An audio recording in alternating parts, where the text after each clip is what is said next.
હાલમાં આપણે પહોંચ્યા છીએ દ્વારકા અને અહીંથી શરૂ થાય છે આપણી સફર સુદર્શન સેતુ તરફ. આ પુલ માત્ર રસ્તો નથી, આ એક અનુભૂતિ. સમુદ્ર ઉપર બનાવેલ આ ભવ્ય સેતુ ભારતનું ગૌરવ પણ છે.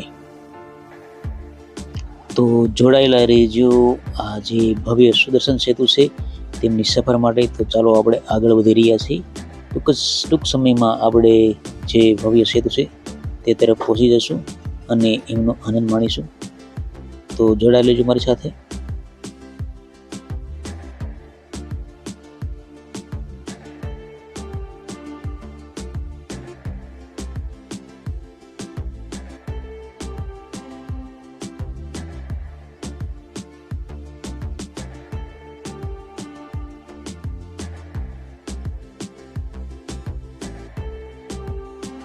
તો મિત્રો, હવે સુદર્શન સેતુ થોડા જ દૂર છીએ, આપણે થોડા નજીક પહોંચવા આવી ગયા છે.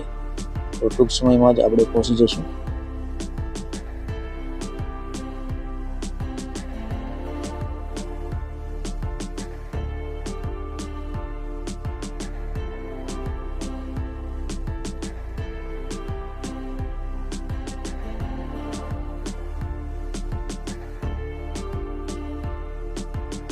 હવે આપણે સુદર્શન સેતુ પર જ છીએ.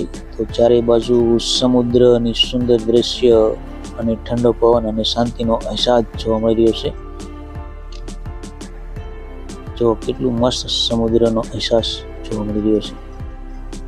એક અદ્ભુત દ્રશ્ય જોઈ રહ્યા છીએ.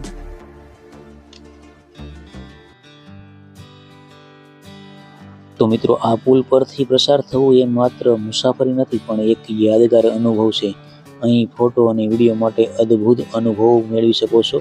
અહીંયા ફોટો પણ સારા એવા આવી શકે છે. તો મિત્રો, અહીંયા આવો તો ફોટો પાડવાનું ભૂલશો નહીં. તો ચાલો આપણે આગળ જઈએ.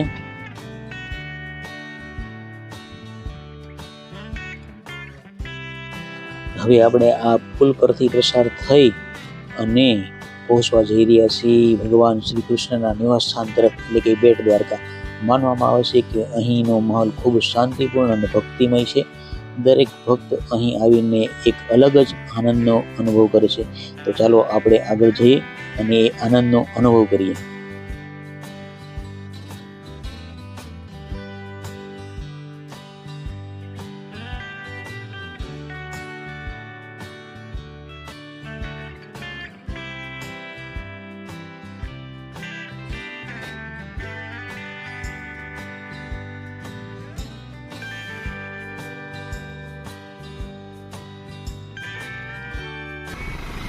તો મિત્રો, હવે આગળ આપણે જઈ અને જે પાર્કિંગ છે ત્યાં આપણે ગાડીને પાર્ક કરવાની રહેશે, કારણ કે અહીંયા એક નગરપાલિકા દ્વારા વિશાળ પાર્કિંગ બનાવવામાં આવેલું છે.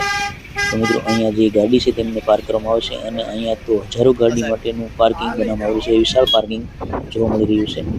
તો મિત્રો, ચાલો પહેલાં પાર્કિંગ કરી લઈએ. અને પાર્કિંગ કરતાં પહેલાં અહીં જે આપણે પોસ્ટ આપવામાં આવે છે જે 30 રૂપિયાની હોય છે, તો અહીંયાથી જે 30 રૂપિયાની પોસ્ટ લઈ અને આગળ પાર્કિંગ કરવાનું રહે છે. તો આપણે જે 30 રૂપિયાની પોસ્ટ છે તે લઈ લીધી છે અને હવે આગળ જઈને આપણે પાર્કિંગ કરી લઈશું. તો મિત્રો, જોઈ શકો છો આ વિશાળ પાર્કિંગ છે જે નગરપાલિકા દ્વારા પાર્કિંગની વિશાળ વ્યવસ્થા કરવામાં આવી છે. અહીં પાર્કિંગ કરી અને પછી આગળ આપણે બેટ દ્વારકા તરફ જવાના છીએ. તો ચાલો પાર્કિંગ કરી લઈએ અને પછી આગળ જઈએ.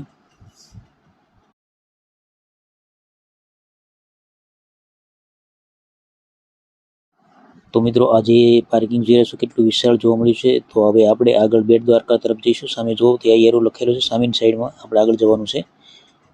તો ચાલો આપણે આગળ રિક્ષા દ્વારા જ બેટ દ્વારકા તરફ જઈશું.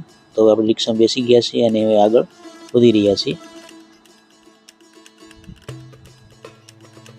તો મિત્રો, આવી રીતે રિક્ષા દ્વારા જ બેટ દ્વારકા જવાનું હોય છે જે પાર્કિંગ છે ત્યાંથી.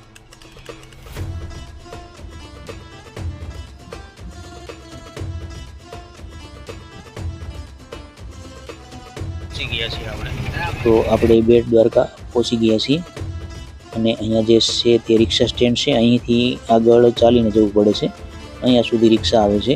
તો ચાલો હવે આપણે આગળ જઈએ. તો આપણે બેટ દ્વારકા પહોંચી ગયા છીએ અને આ જે બધી દુકાન જોવા મળી રહી છે, તો આપણે હવે જઈ રહ્યા છીએ મંદિર તરફ આગળ. તો ચાલો આપણે આગળ જઈએ.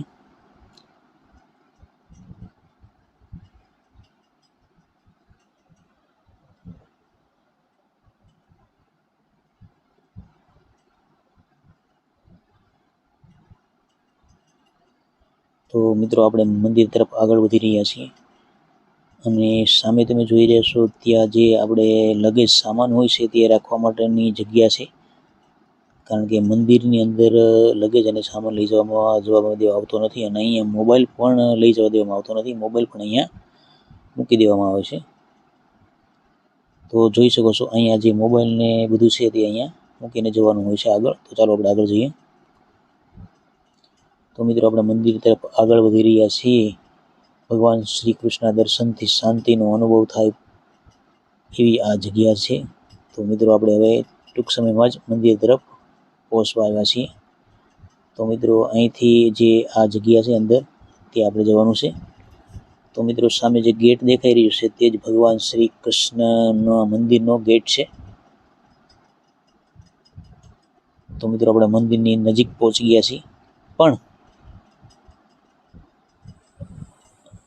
પણ અહીંયા વિડીયોની મનાઈ હોવાથી આપણે આગળ જે ભોજન પ્રસાદની વ્યવસ્થા કરવામાં આવે છે, જે ફ્રીમાં હોય છે, તે આપણે જોઈશું આગળ જઈને.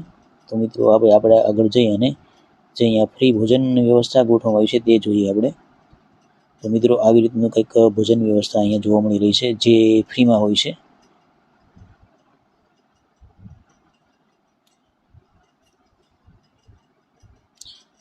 જો આ બધું સમયપત્રક છે એનું.